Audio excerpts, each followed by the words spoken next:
Bom, Juarez, primeira questão é que a Superintendência da Zona Franca de Manaus, ela é vital para a continuidade do desenvolvimento dos empreendimentos econômicos da Amazônia Ocidental e no estado do Amapá. A continuidade do serviço que a SUFRAMA presta à sociedade é muito mais importante do que qualquer entrave político para a nomeação de um nome. A SUFRAMA, se ela para os empreendimentos locais e, inclusive, empreendimentos fora da região beneficiada, que existem empresas diversas fora da região mandando insumos de produção para cá e mandando mercadorias.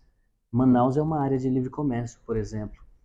Se os sistemas da SUFRAMA param, por exemplo, o mercado local desabastece.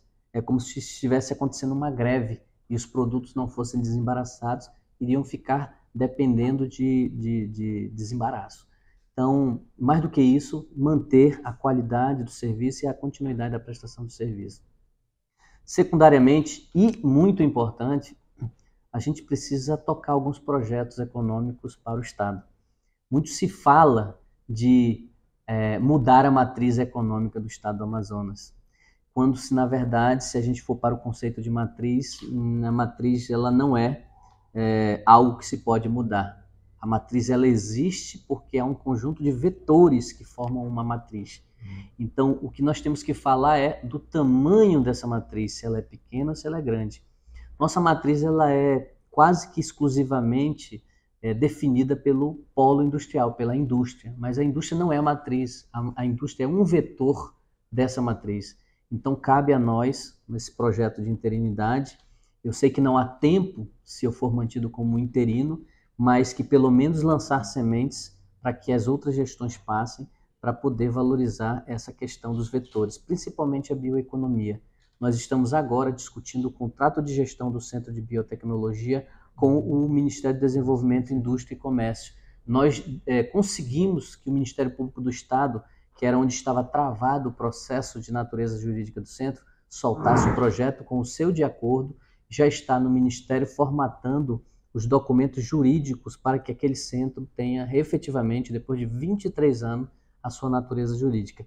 É com muito prazer que eu posso comunicar isso a todos, eu que estou aqui há 15 anos na SUFRAMA e como servidor da casa, eu sei o quanto nós trabalhamos para que o centro tivesse sua independência.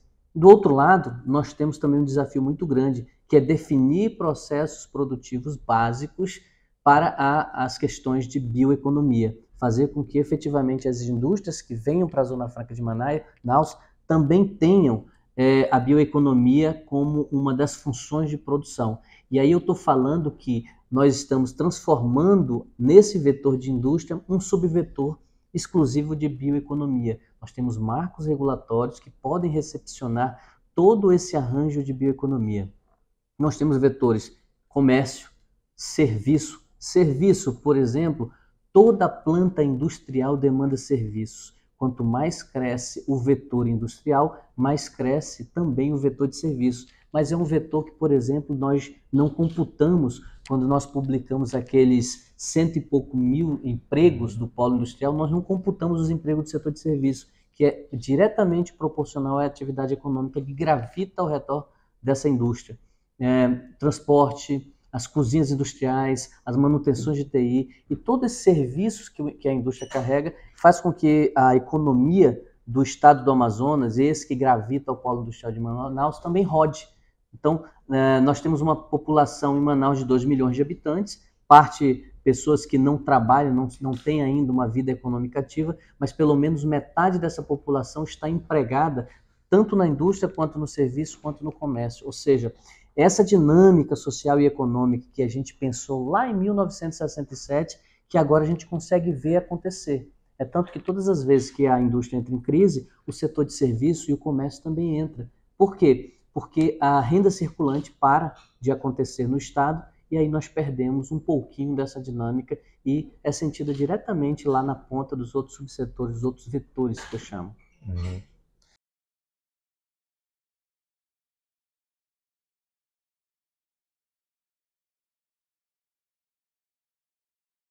Bom, o Distrito Essa métrica? Agropecuário da SUFRAMA, nós não fazemos o acompanhamento da forma como nós nós acompanhamos aqui no Polo Industrial de Manaus. Mas o que eu posso te garantir é que nós temos mais de 600 empreendimentos lá dentro, produzindo, e boa parte do hortifruti que chega à cidade, que alimenta Manaus, está chegando de lá também. Então, parte do alimento das mesas do Manauara vem de lá. Só que nós temos outro desafio. O Distrito Agropecuário, ele por muito tempo, ele passou por uma fase de esquecimento, né, no planejamento institucional. E a gente precisa cada vez mais nos aproximar de outras instituições parceiras para que a gente possa fazer com que empreendimentos ali possam nascer. Um exemplo disso é, por exemplo, o INCRA. O INCRA é uma instituição que tem que ser parceira, porque parte daquelas terras que ali estão na fronteira precisam ser legalizadas e a gente pode ter o INCRA como parceiro. Do outro lado, o IPAAM. Alguns empreendimentos de grande porte precisam de licenciamento ambiental, mas não basta a gente ceder a terra para o empresário sem fazer uma ponte com o IPAAM, saber o que o governo do estado do Amazonas também planeja dentro do seu zoneamento econômico e ecológico. Então a gente precisa fazer essas parcerias para que a gente possa dar ao empreendedor também as condições para que ele legalize o empreendimento. Quando eu falo legalizar, eu estou dizendo que tem muitas empresas dentro do Distrito Agropecuário, mas também tem muito CPF. Tem muito agricultor e produtor que não tem empresa, mas está produzindo no seu CPF. E aí, quando eu falo isso, eu estou dizendo que se eu não regularizar essas pessoas que ali estão, elas não têm como, por exemplo, usar a sua terra e aquilo que eles têm lá como fonte de garantias para, por exemplo, pegar um financiamento bancário para poder comprar máquinas e equipamentos para a sua agricultura, para a sua pequena agricultura, ou até mesmo para capital de giro. A FEAM, ela fornece linhas de fomento, BNDES, mas que para isso é preciso regularizar quem está na terra. Nós temos um valor muito grande, inclusive muitas pesquisas do CBA têm aquele distrito agropecuário como um laboratório, empresas que estão lá como laboratório. Por exemplo, o CBA trabalha hoje numa pesquisa para agregar fibras amazônicas às resinas plásticas, retirando parte de resina e incluindo fibra vegetal nas resinas, transformando um produto mais verde e menos poluente.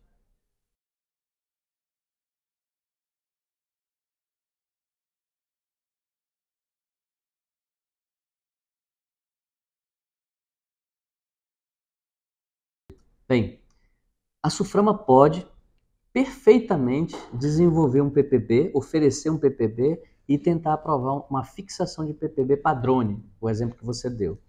Mas eu queria que vocês compreendessem a complexidade de um técnico propor, teoricamente, um processo produtivo. O processo produtivo são etapas da industrialização do bem.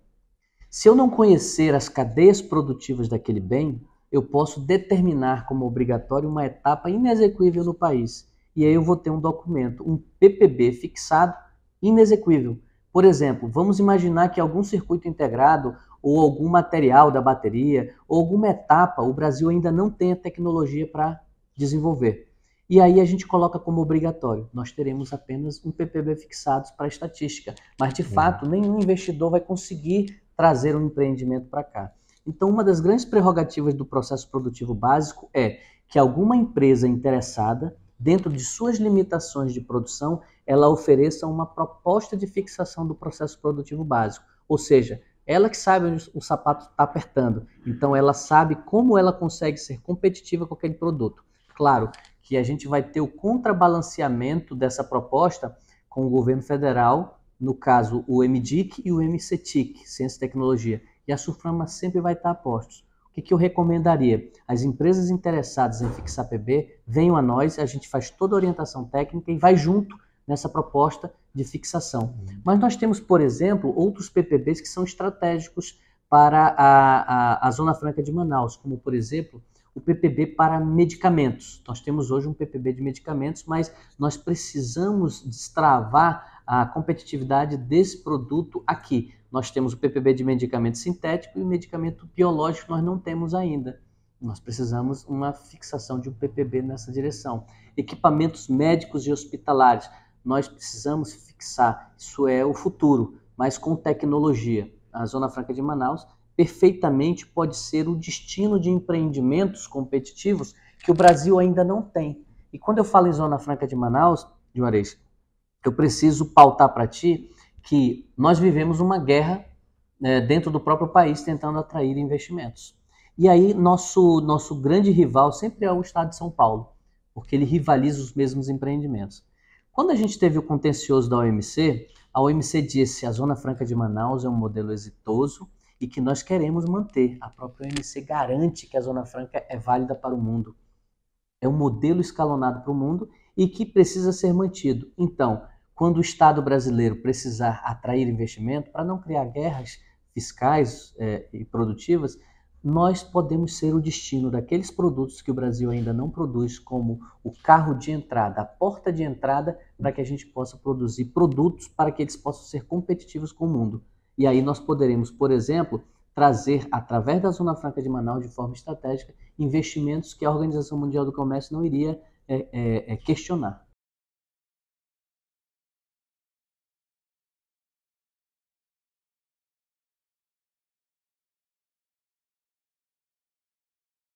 Sim, inclusive esse foi um dos assuntos que nós tratamos agora nos estudos de iniciativa verde tecnológica, que é o lema do governo federal para a estratégia de reindustrialização do país. Dois grandes pilares que o governo federal vem trazendo, por meio do presidente Lula e o vice-presidente Alckmin, é que, para reindustrializar o país, na forma como eles recepcionaram esse setor da indústria, setor econômico brasileiro, é que nós precisamos, primeiro, pensar que a indústria precisa ser verde. E segundo, a indústria precisa ser tecnológica. Nós temos um grande dilema de futuro. Como ser verde, como ser tecnológico. E a Zona Franca de Manaus ela já é exemplo disso. As indústrias que aqui estão instaladas, elas estão sendo acompanhadas com certificações que não existem no Brasil como uma forma obrigatória da forma como ela é exigida na Zona Franca. A Zona Franca é a região e a porção do país mais acompanhada e fiscalizada que você pode conhecer. Então, dentro desse processo, as indústrias já são conhecidas por não ter chaminés, ser indústrias que têm um processo tecnológico já enxuto, o Lean Manufacturing, e a partir disso, elas já oferecem o que a gente chama de economia circular. Claro, muito a avançar ainda temos, mas nós podemos ser mais verdes ainda dentro de uma estratégia.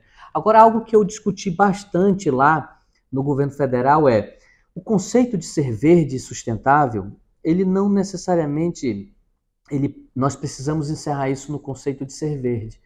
Porque eu uso como analogia o combustível, né? Gasolina ou álcool. E quase todo mundo abastece com gasolina, sabendo que o álcool agride muito menos a natureza. Mas por que eles fazem isso? Porque o apelo continua sendo econômico. A economia é muito baixa, Marcela, muito pequena, alguns falam. Mas para a maior parte da população, a maior massa da população, 5 ou 10 reais de economia faz diferença. Falta o pão, falta o alimento na mesa, então eles vão priorizar aquilo que é mais barato. Então a gente precisa transformar as tecnologias em tecnologias verdes, sustentáveis e acessíveis. Então esse é um dos grandes desafios da Zona Franca de Manaus, fazer com que os custos de produção de produtos verdes e sustentáveis com tecnologia sejam acessíveis à população e não apenas a uma pequena classe.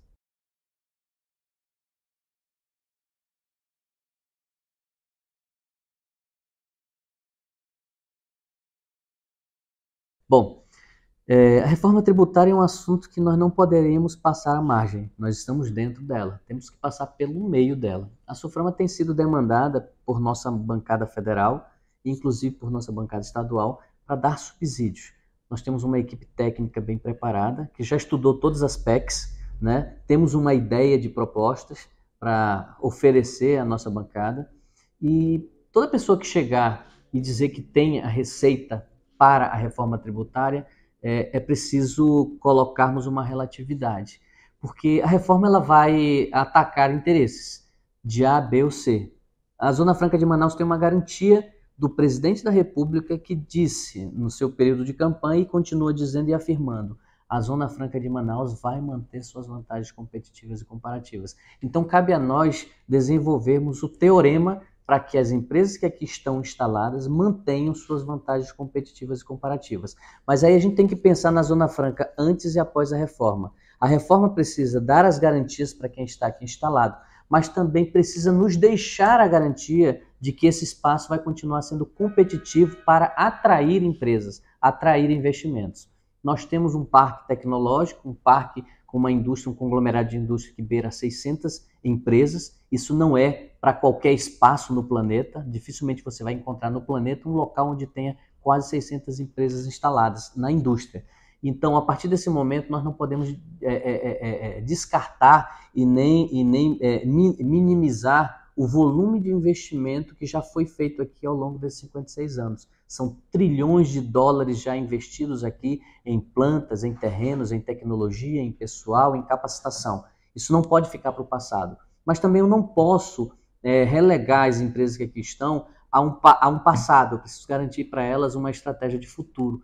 E a Zona Franca tem mais 53 anos de garantia constitucional. O que nós vamos fazer com essa garantia constitucional? E aí eu volto lá nos vetores econômicos. Eu preciso fazer com que novos produtos cheguem à Zona Franca para serem industrializados e os outros vetores econômicos passem a ser também tão competitivos quanto a indústria é hoje. Então temos esse desafio. E a reforma tributária vai ser esse ambiente. Nós não podemos nos esquivar dessa discussão. A SUFRAMA vai estar a posto, seja comigo aqui ou com um outro superintendente. Nós somos servidores, nós temos uma equipe competente e vamos estar a posto para dar os subsídios necessários para essa discussão acontecer em alto nível.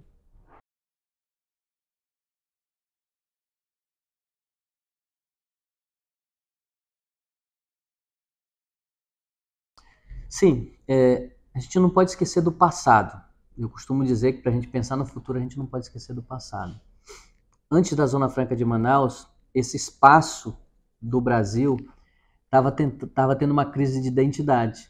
Lá na economia da borracha, fomos pujantes, uma das maiores economias do país, mas nós fomos assolados por uma semente de seringueira que foi furtada e 40 anos depois apareceu-se o nosso produto no mercado global a um custo muito mais baixo. Isso fez com que as rendas da província caísse de um ano para o outro em 62%, sendo que a produção só caiu 7%. Então a gente teve um fenômeno que lá atrás investiram em pesquisa, em desenvolvimento, em inovação, num produto que era caro para todos nós, mas que nós esperamos ele render tudo aquilo que ele rendia dentro da floresta. O que aconteceu? Nós passamos 30 e poucos anos sem entender o que aconteceu, tentando investir no mesmo produto.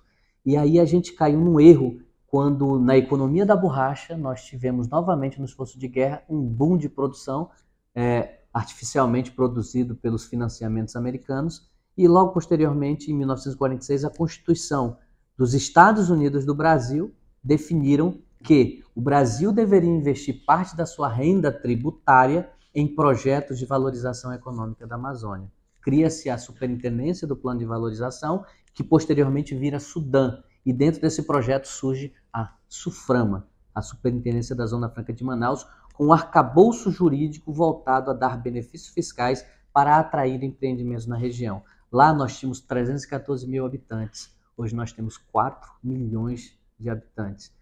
Nós tínhamos uma instituição de pesquisa, que era a Universidade Federal do Amazonas. Hoje nós temos 46 institutos de ciência e tecnologia e mais de 30 universidades. Nós tínhamos lá um faturamento de indústria pífio. Hoje, fechando os números dos indicadores, que será publicado na próxima semana, mais de 170 bilhões de reais. Batemos mais uma vez um recorde de faturamento e uma empregabilidade que está beirando 114 mil trabalhadores diretos, multiplicando por 6 ou 7 são os induzidos, daquela lógica que eu te contei. Então, a Zona Franca de Manaus trouxe todos esses avanços. Nós saímos de produtos de baixa tecnologia, de linhas de montagem, para uma indústria de transformação e que gera e produz sua própria tecnologia. Então, a Zona Franca de Manaus hoje é isso, altamente agrega altos valores aos seus produtos, tem o mercado interno como destino de toda a sua produção, mas nós temos um outro problema a enfrentar. Como fazer com que os países próximos aqui da Zona Franca também sejam parceiros comerciais e fortalecendo a exportação.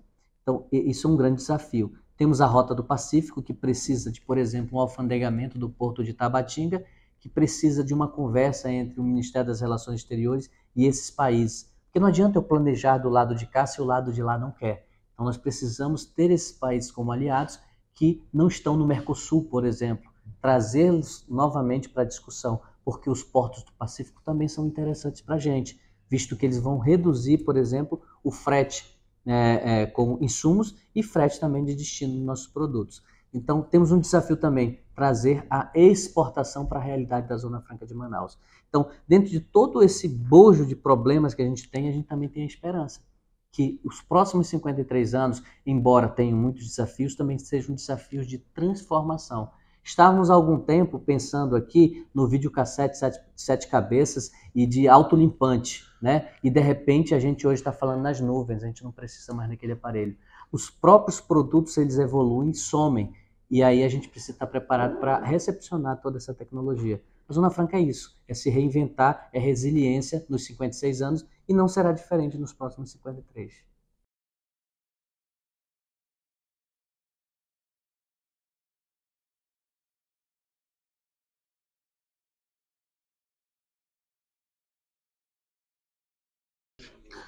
Um assunto que a gente sempre fala, Juarez, é a formação das pessoas para a defesa da Zona Franca de Manaus.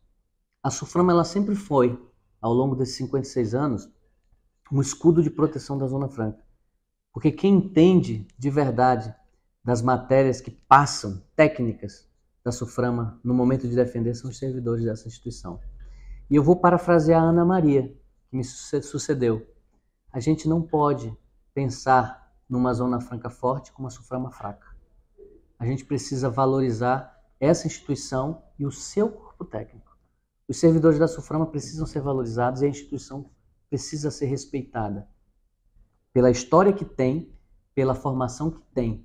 Se queremos mentes, aqui nós formamos mentes, mas essas mentes precisam ser utilizadas estrategicamente para a Zona Franca de Manaus. É para isso que o servidor da SUFRAMA está colocado, em defesa da Zona Franca.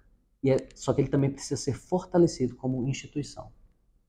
Essa valorização que você está falando, ela viria do governo federal?